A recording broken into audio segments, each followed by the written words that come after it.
Hacia mediados de la década de los 70, en la mayoría de las provincias han sido derrotadas las revueltas federales. La Guerra del Paraguay también ha quedado atrás. Domingo Faustino Sarmiento está por concluir su presidencia tras haber derrotado al candidato de Mitre. Sin embargo, el expresidente Mitre se niega a perder protagonismo. En las siguientes elecciones se presenta nuevamente y tras desconocer los resultados, que dan como ganadora a Avellaneda, el candidato de Sarmiento, encabeza una rebelión militar. Estos conflictos incluyen a todo el país y también se dan en Jujuy. La provincia nunca ha sido ajena a las luchas que han atravesado el país, pero también tiene sus propias realidades y problemas.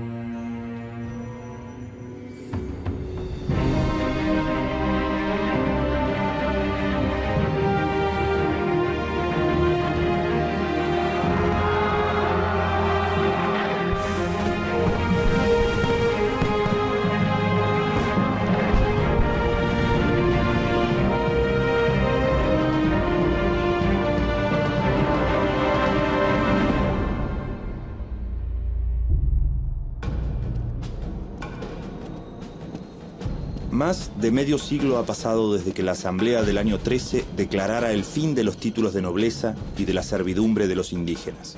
Unas pocas familias son dueñas de más de la mitad de las tierras y controlan a las poblaciones campesinas mediante el arriendo y en menor medida el peonaje.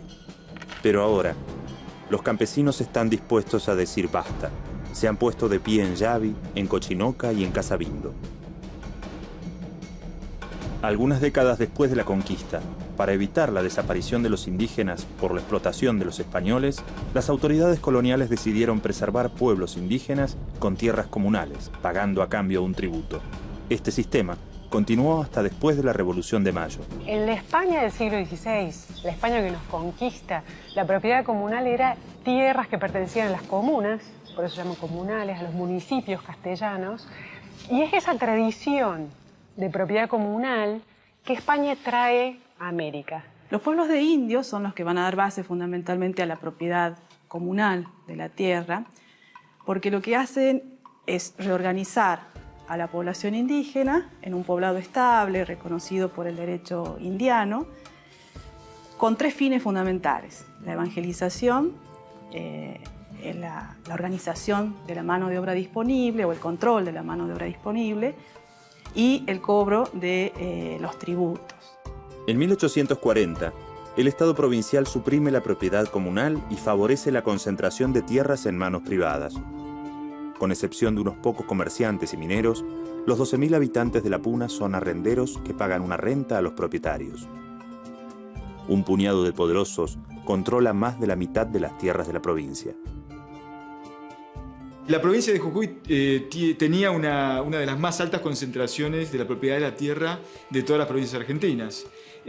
Más o menos para 1870, unas 20 familias poseían alrededor del 55% de las tierras de la provincia, por ejemplo en la quebrada de Humahuaca y sobre todo en la Puna de Jujuy, que es la parte más norteña, lindera con Bolivia. En algunos de estos departamentos de la Puna, un propietario posee todas las tierras de ese departamento, es decir, el 100%. Para subsistir, los campesinos deben arrendar pequeñas parcelas donde se dedican al pastoreo y al cultivo de maíz, quinoa, papa y alfalfa. Pero como no les alcanza para ahorrar, a veces se les exige trabajar en explotaciones rurales de los mismos propietarios. El más importante de los terratenientes es Fernando Campero. Sus fincas ocupan más de 1.500 hectáreas en lo que durante la colonia constituía el Marquesado de Tojo. Al propio Campero, muchos todavía le dan el título de marqués.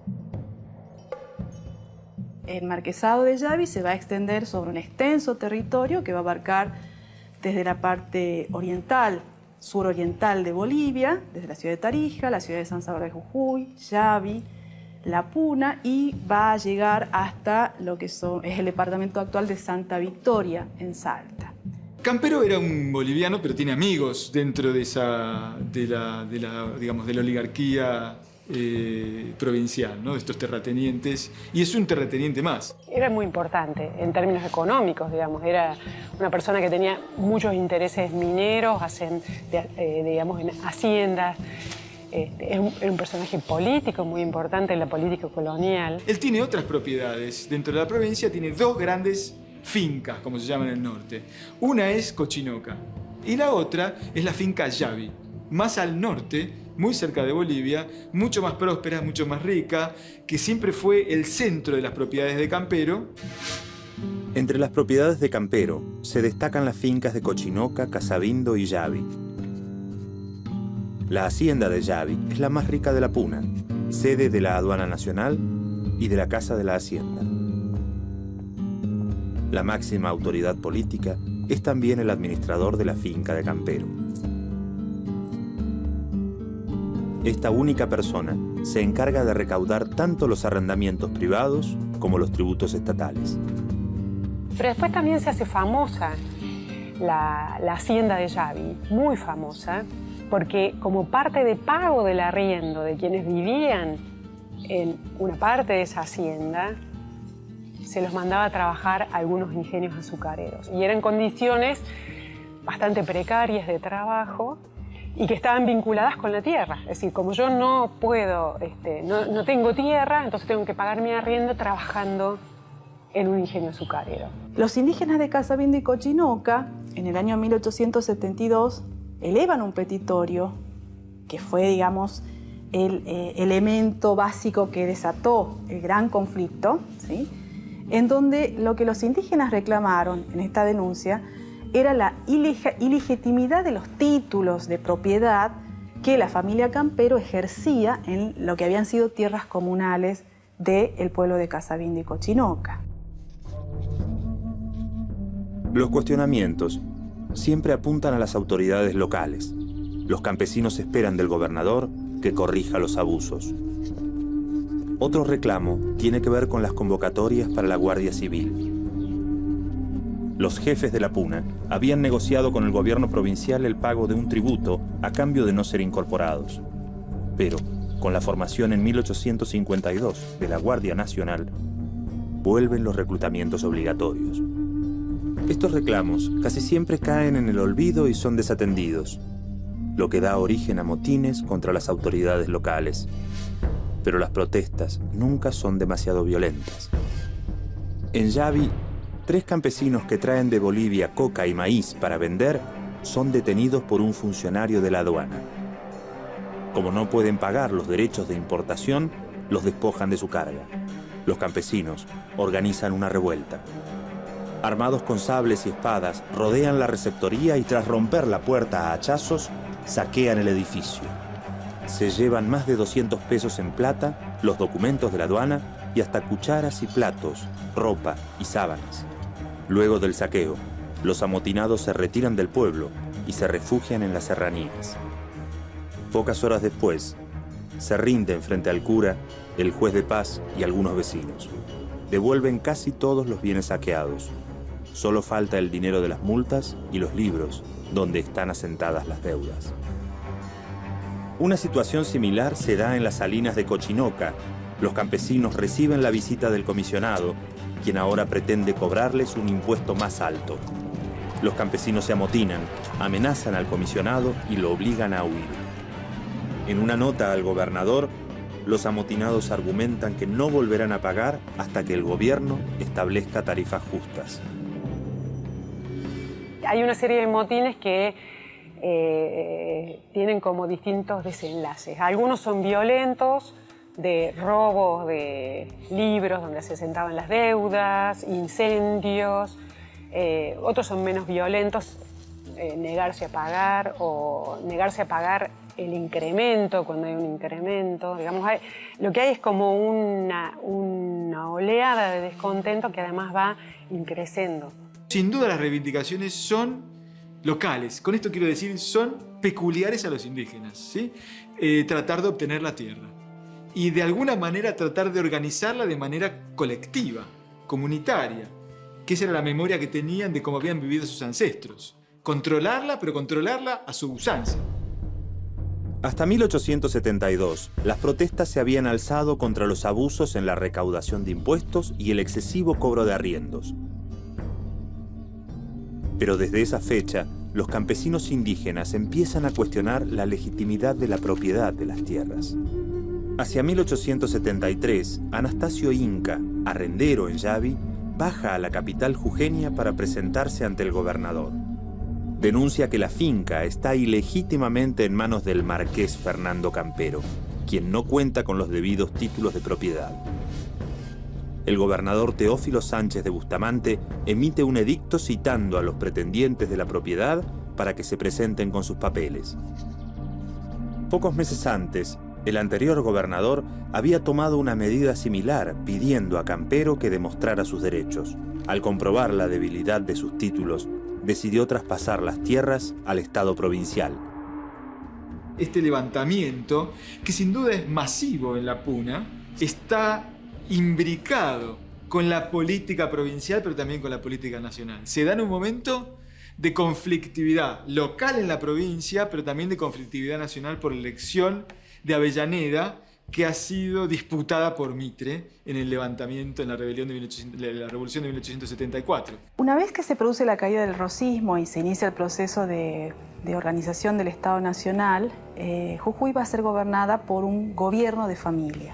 Ese gobierno de familia entre 1853 y 1875 en la provincia de Jujuy estuvo abrazado por el clan de los Sánchez de Bustamante, que va a llegar a controlar prácticamente todos los resortes del poder político y de la administración política. La situación política se complejiza mucho en Jujuy a comienzos de 1874, cuando hay una elección de diputados.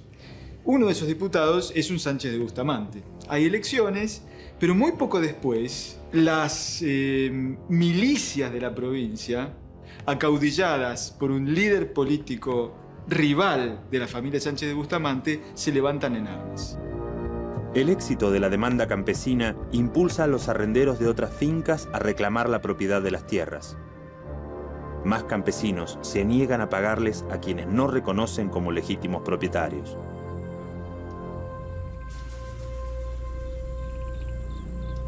El liderazgo de esta insurrección recae en Anastasio Inca, quien recorre la Puna incitando a la rebelión y demandando colaboraciones para los indígenas movilizados. Durante 1873, la protesta se extiende por toda la Puna y crece en violencia, en particular en la zona de Yavi. En dos oportunidades, los campesinos, seguidores de Anastasio Inca, sitian la cabecera de Yavi. El sitio del pueblo por los campesinos significa no solo una presión a las autoridades, sino un abierto desafío al propietario de la hacienda. A comienzos de 1874, la situación está fuera de control. Las escasas patrullas militares del gobierno provincial poco pueden hacer contra el asedio constante de las bandas de campesinos armados. En los momentos en que se va a desatar el conflicto más abierto de la población campesina de la Puna, los grupos terratenientes el resto de los grupos terratenientes de Jujuy van a iniciar una campaña de oposición muy fuerte y van a comenzar a ligar la cuestión política con la cuestión de las tierras y el problema en sí campesino de la Puna argentina. Comienza a circular un folleto titulado El comunismo en la provincia de Jujuy, espantosos crímenes. El anónimo acusa al gobernador de concitar las pasiones de multitudes ignorantes, de infelices indios habitantes de la sierra, a quienes lanzan a luchar contra los propietarios y el derecho de propiedad. Campero se alinea con los enemigos del gobernador de Jujuy, Pedro José Portal, y de su heredero, Sánchez de Bustamante, miembros todos de la misma familia, Sánchez de Bustamante, y en el momento de la coyuntura política de la elección de Avellaneda, donde los Sánchez de Bustamante juegan en contra de Avellaneda, Campero y otros miembros de la clase política de Jujuy apoyan a Avellaneda y deponen a los Sánchez de Bustamante. Tal como reclama el panfleto, La familia Sánchez de Bustamante es derrocada en 1874 al calor de las disputas a nivel nacional entre Mitre y Avellaneda para decidir el sucesor de Domingo Faustino Sarmiento. En julio de 1874, un nuevo gobernador, José María Álvarez Prado, decreta la restitución de las fincas Cochinoca y Casabindo a la familia Campero. Esto va a ser un punto de inflexión muy importante porque va a ser el momento en que realmente el levantamiento campesino se va a volver mucho más violento y bueno, van a iniciar una serie de acciones que tienen que ver con la repulsión, digamos, a esa restitución. Los Sánchez de Bustamante, el gobernador, huye hacia el norte, intenta tener el apoyo de los indígenas y es allí cuando aparecen dos líderes. Uno es netamente indígena y tiene nombre de imperio, de rey, Anastasio Inca. El otro líder, que llega tarde a la rebelión, es Laureano Saravia. Laureano Saravia no es indígena. Saravia llega tarde y es evidente que llega porque es uno de los puntales de la familia Sánchez de Bustamante en la Puna, a quien se le pide colaboración. Y Saravia lo hace, y lo que hace es entrevistarse con los líderes indígenas de esta rebelión. A comienzos de agosto, Anastasio Inca es capturado y fusilado junto con otros dos líderes campesinos. Pero este hecho no detiene la rebelión. Divididos en pelotones, los cabecillas recorren los 4 departamentos de la Puna. Los arrenderos contribuyen con la mitad de lo que antiguamente pagaban por el trabajo de la tierra. Inca muere en una escaramuza con las milicias de Jujuy. Y a la muerte de Inca, de Anastasio Inca, Saravia, de alguna manera, le permite a la rebelión, a los rebeldes, expandir su protesta a los 4 departamentos de la Puna. Entre los notables de la Puna que se han sumado a la rebelión está Laureano Saravia, comerciante y varias veces funcionario local en el departamento de Santa Catalina. Saravia establece una alianza con los líderes del movimiento campesino. Hacia fines de 1874, se convierte en conductor de la rebelión y los rebeldes ocupan casi todos los distritos. Bajo el liderazgo de Saravia, el ataque a Yavi, tan largamente anunciado, finalmente se produce. 300 indígenas penetran violentamente en el pueblo. Al verse superados, los hombres de la Guardia Nacional abandonan toda resistencia y huyen. Los rebeldes ingresan en la aduana y hieren gravemente a su administrador. La mayor autoridad política de la Puna, encargado de resistir la rebelión, escapa ileso del ataque gracias a su escolta. En su informe al gobernador, afirma que el ataque se efectuó entre Vivas a Mitre y a Sánchez de Bustamante. Las autoridades jujeñas conectan así el movimiento indígena con la política nacional. La represión es durísima, ¿sí? Digamos, se sabe, bueno, hay muchas muertes, pero se sabe que el gobierno apresa a los cabecillas locales. Y además, muy poco después, el ejército, un destacamento del Ejército Nacional, ocupa la Puna por aproximadamente 2 años. Pero a partir de 1877 en adelante, los campesinos indígenas de la Puna seguirán reclamando sus formas comunitarias de la tierra y la propiedad comunitaria de esa tierra de diferentes maneras. Lo real fue que las tierras se declararon fiscales y fueron después sancionadas en 1877 o refrendadas en 1877 por el fallo de la Corte Suprema de Justicia como tierras fiscales. Se va a decretar una ley de venta en donde se van a poner estas tierras en ventas al mejor postor. Y lo real es que en esa nueva circulación de la tierra fiscal va a haber nuevas concentraciones. No al nivel de lo que había sido el marquesado de Yavi, pero fueron muy pocos los campesinos indígenas que de alguna manera pudieron acceder a la propiedad que habitaba. Todavía en el siglo XX continúan los problemas en la Puna en general y continúan los reclamos. Hoy las tierras son en su gran mayoría fiscales, pero de todos modos es un problema que se inicia con la independencia para saber qué pasa con las tierras comunales, transcurren un montón de conflictos pierden la batalla de Quera, continúan con los reclamos, pasan a ser fiscales de las tierras y hoy ya estamos en otra situación muy diferente. Es decir, no se terminó con la batalla de Quera. La paciencia de los campesinos indígenas se ha terminado y están dispuestos a recuperar lo que es suyo o a morir luchando. El choque final con las milicias provinciales, reforzadas por 1000 hombres enviados por el gobierno nacional desde Salta, se produce en Quera. Apenas 800 campesinos, casi sin armas, esperan atrincherados en las alturas. La lucha dura 3 horas, fusiles contra piedras. El informe oficial da cuenta del coraje de los sublevados. Los bravos indígenas de la Puna se batían cada uno por su cuenta, pero con un valor superior a todo elogio. Al anochecer, los rebeldes que logran sobrevivir comienzan a dispersarse.